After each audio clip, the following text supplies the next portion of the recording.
Vamos dar sequência na nossa aula. Então, falando um pouco sobre as especificações, agora de forma geral e mais ampla, você que está na área da civil, que está na parte da construção, nessas obras, vai precisar entender o seguinte: o nível que você está inserido é um nível que você precisa estar por dentro desse tipo aqui de norma, pelo tipo de material e de especificação. Então, se você está ali como técnico, como mestre de obras, como operário, como projetista ou que seja aí, você vai precisar se enquadrar e saber que existem normas que você precisa estar aí se adequando. Então, se eu estou trabalhando com obra pública, se eu estou trabalhando com licitação ou com obras em geral, eu preciso tomar cuidado com as especificações sempre. Então, essa é uma matéria muito importante e que vai te pegar pelo pé. A gente falou na nossa última aula sobre ensaios e testes. Então, se você perdeu essa aula, depois você procura no YouTube aqui, que ela já está postada. Nesse ensaio e teste, só para você ficar dentro do que a gente estava falando, citamos bastante sobre ensaio não destrutivo e ensaio destrutivo, que é muito utilizado aí, principalmente para esse tipo de especificação. Por que a gente precisa fazer esses ensaios? Para saber se o material que você está utilizando, para saber se a viga, se tudo que você está fazendo dentro daquele projeto, ele está conforme esperado. Se ele não vai se romper, se ele não vai entrar em fadiga, se ele não vai sofrer um processo de torção antes daquilo que ele foi projetado. Então é praticamente para garantir a qualidade, tá? Resumindo isso de forma bem simples. Dando sequência, uma dessas normas, né, importante aí que você já deve estar ciente, a gente tem a própria ISO, a gente tem a ABNT, a gente tem o Inmetro para algumas outras especificações e as atividades afins. Então, dependente do que você está fazendo, né, do material, do tipo de projeto, tipo de modelo que você tem, você vai ter que pesquisar e vai ter que saber aí quais que são as especificações, porque isso vai impactar diretamente no orçamento da obra, no tempo e tudo mais. Então, são coisas que você precisa estar dentro aí do planejamento. Você percebe que, ao longo disso, você vai precisar de vários conhecimentos de outras áreas, de outros setores, para estar aplicando isso de forma coerente. Então, uma das normas técnicas, né, algumas aí das mais específicas, está aqui para vocês, eu já deixei para que vocês pudessem aí estar dando uma olhada. Então, se você não conhece, tem algumas dessas NBRs, né, para quem não sabe, são as normas brasileiras regulamentadoras. Então, dá uma olhada aí depois. Algumas aqui são de 2011, outras de 2007, 2015, 2010. Então, dependendo de quando a gente está vendo esse vídeo, né, de quando você vai ver ele, talvez já deu uma atualizada, tá? Então, ele está sendo feito em 2021. Você precisa aqui entender também sobre a complementação dela. Então, a gente tem aqui a 12.142, 5738, 5739 e a 7222. Essa fala em específico sobre concreto e argamassa, essa fala sobre concreto, essa também. Só que essa daqui ó, fala em ensaios de compressão e essa fala sobre o procedimento para moldagem e cura de corpos de prova. Essa daqui também é sobre concreto e fala sobre a resistência e a tração. Então, todas essas aqui, eu acho que é o mais básico que você vai estar aí se deparando dentro de uma área de construção. Dando sequência, eu peguei ainda dentro do material, então se liga aí, caso você vá fazer um concurso, queira continuar aí na área, esteja já na área, toma cuidado com essas questões de especificações. Isso aqui caiu dentro de um concurso a respeito de obras públicas agora de 2018, e ele fala sobre essas condições gerais. E ele cita, né, que essas especificações técnicas elas devem ser elaboradas conforme as normas do Inmetro e práticas específicas, de modo a abranger toda a obra. Então, quando a gente fala aí de especificação, talvez você só pense no concreto.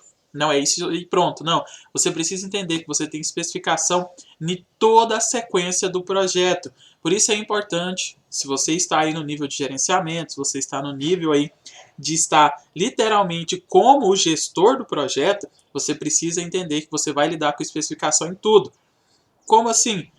Adiantando um pouco do material, que a gente vai falar até mais para frente isso, a especificação em cada área, se você vai iniciar qualquer projeto, primeiro tem as especificações do projeto. Então você está ali conversando com o dono, você pegou uma licitação, você pegou qualquer coisa que seja, vai vir primeiro isso que a gente chama de larga escala, ou seja, de onde até onde, qual que é a delimitação. Então você precisa saber isso, quanto que você tem para gastar, quanto de tempo que você tem. Então isso daí já são as especificações maiores do projeto. Depois você tem de área para área. Então você vai ali, antes eu tenho que demolir, será que eu tenho que fazer algum tratamento especial no local onde é que está? Que local que é esse? Depois disso, como que eu vou fazer para contratar a mão de obra? Então, ó, isso daí vai dar pano para manga e tem muita coisa. Então, aqui já deixa claro que você tem que fazer esses estabelecimentos para tudo. Então, desde o desempenho técnico do projeto, vai toda a parte de contratação, serviço de obra, serviço de limpeza, serviço de descarte, onde você vai descartar esse material se você tiver que demolir alguma coisa, onde você vai jogar esse entulho. Então, tem muita coisa mesmo. Tem algumas obras mesmo, principalmente em cidade grande, que elas só começam depois das 6 da tarde, porque é o horário aí que eles podem estar fazendo. Então, tem alguns modelos aí de obras bem diferentes, né? O padrão aí das 7 às 5h30, 6 horas, horário administrativo, todo mundo conhece. Não, existem condições especiais, então toma muito cuidado com isso. Aprofundando nisso, a gente tem o orçamento, então. Como que vai funcionar o orçamento? Se você vai trabalhar no tradicional, você vai perceber ali que vai trabalhar de segunda a sexta, a mão de obra que você precisa talvez já esteja aí na sua visão, talvez você vai terceirizar essa parte, você já sabe, já dimensionou, né, a quantidade de material, só que ainda há os pormenores. Então você vai ter que fazer esse cálculo de custo o mais detalhado possível, porque senão vai sair muito fora do real. Pensa no seguinte, é muito comum a área da construção civil trabalhar com um projeto de licitação, ou você vai pegar por tempo determinado, então sempre vai ter uma especificação que vai ser o seu norte. Se você não conseguir atender a esse padrão, se o seu planejamento for fraco, a primeira coisa que você vai ter é esse orçamento comprometido. Se eu estou atrasado, o que vai acontecer? Eu tenho que fazer aí hora extra, eu tenho que contratar mais mão de obra, eu preciso terceirizar mais serviço, e isso aí vai agregando valor, então vai aumentando. O material atrasou, dá problema. Eu vou precisar então ter um jogo de cintura muito grande. Então é impossível que o projeto saia do jeitinho que foi planejado. Você já sabe disso. Só que você precisa sempre ter aí esses meios alternativos já pensando, peraí, será que ele vai conseguir me atender isso sempre? E se não acontecer? Então você tem que trabalhar sempre com uma porcentagem de garantia para você também. Então não adianta você pegar uma licitação, pegar uma prestação de serviço, fazer qualquer coisa que seja num prazo muito pequeno, porque senão você não vai conseguir realizar isso. E aí você vai ter vários problemas até mesmo de contrato. Então toma muito cuidado com o que você está fazendo, com o tipo de contrato que você vai pegar, com o tipo de parecer técnico que você dá. Lembra sempre que isso é na melhor das condições ou no pior do cenário. Você sempre tem que deixar claro isso de alguma forma para a pessoa que está te consultando ou nos relatórios que você está fazendo. Logo, você vai precisar também de um escopo. Então, o escopo nada mais é do que aquela parte toda detalhada aí, para que te deixe, né, para que te deixe aí a par do que está acontecendo. Então, você vai precisar ter a questão do planejamento orçamentário te direcionando, conversando bem com os gestores para saber se os objetivos estão sendo alcançados, porque isso vai viabilizar o controle, né, e a execução de toda a obra desse empreendimento. Você vai saber se você está atrasado, se não está. Toda aquela gama de gerenciamento e planejamento que a gente já comentou aí em outras matérias. Então nem vou me aprofundar muito, porque eu garanto que vocês já estão cansados de saber sobre isso, porque se você não gerencia, se você não tem planejamento, consequentemente, na hora de você controlar e tirar resultados disso, aí já era. Ainda trabalhando com isso, o orçamento ele vai ser uma parte muito importante na parte de detalhamento. Então você vai perceber aí que tudo vai ser detalhado. Quanto mais detalhado, quanto mais informação você põe, mais você consegue entender o que está te pesando. Por quê? Se você vai trabalhar na área da licitação, se você vai trabalhar com um projeto que seja, o pessoal quer o mais barato. Ah, eu vou trazer o meu carro aqui para fazer um conserto, para você dar uma olhada. Faz o orçamento aí por cima para mim. Olha, eu queria consertar o meu computador, eu queria trazer meu celular. Você olha para mim, vê qual que é o problema e passa o orçamento. Qual que é a primeira coisa que a pessoa faz depois que ela descobre o orçamento? Saber se alguém faz mais barato.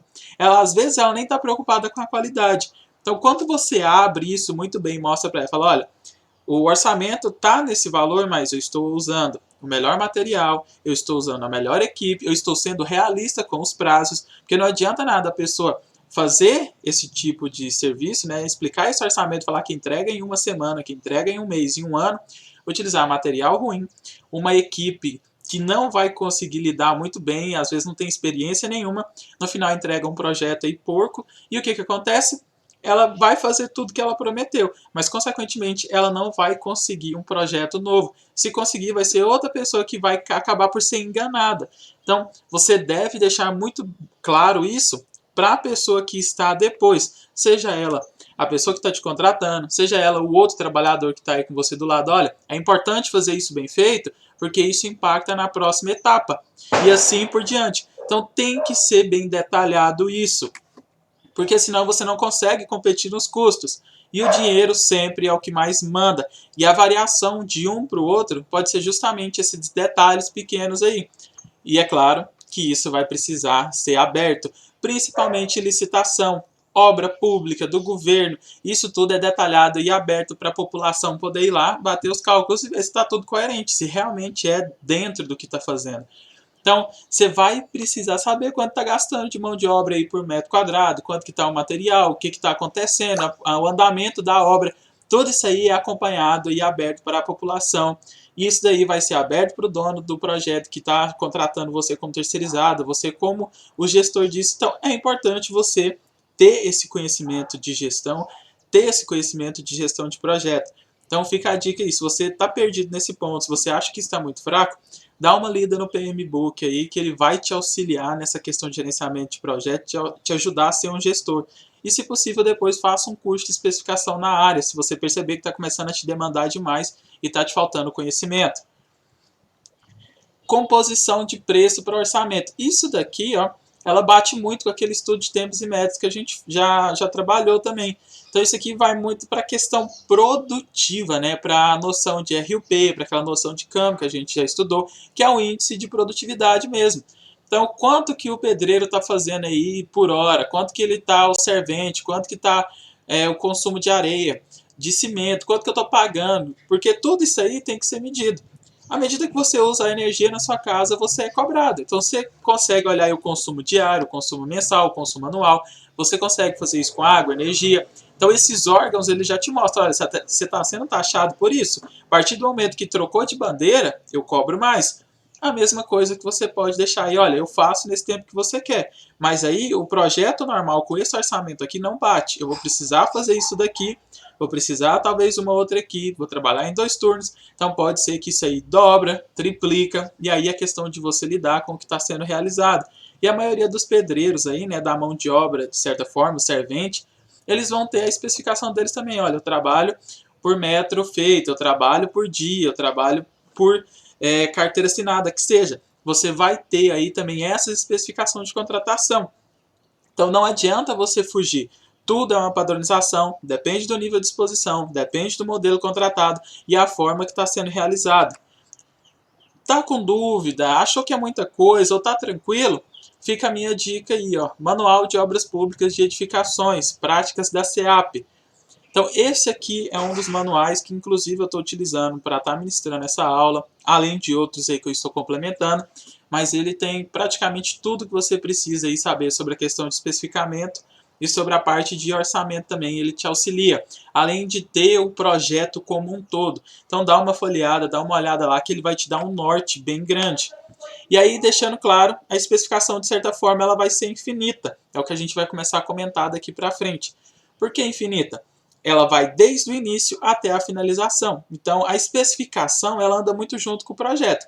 O projeto ele só finaliza quando está pronto ali, né, aquele protótipo que se for instaurado. Então, até aquele último momento, a especificação vai estar lá junto com ele. Sem ela, você não faz nada. Então, ela vai estar dentro do projeto da criação, dentro de serviços preliminares, então a parte de fundação e estrutura, arquitetura e elementos de urbanismo, todas as partes de instalação, se for fazer reforma, se for fazer toda a parte de interiores, então vai estar tudo dentro de alguma especificação, seja ela norma técnica, seja ela do cliente, ou seja ela de questão aí de engenharia. Alguma coisa vai te dar um norte para te seguir. Então ela não é o vilão, na verdade, ela é a pessoa, né, de certa forma aí, que vai segurar na sua mão e vai falar, olha, é por aqui que vai dar certo.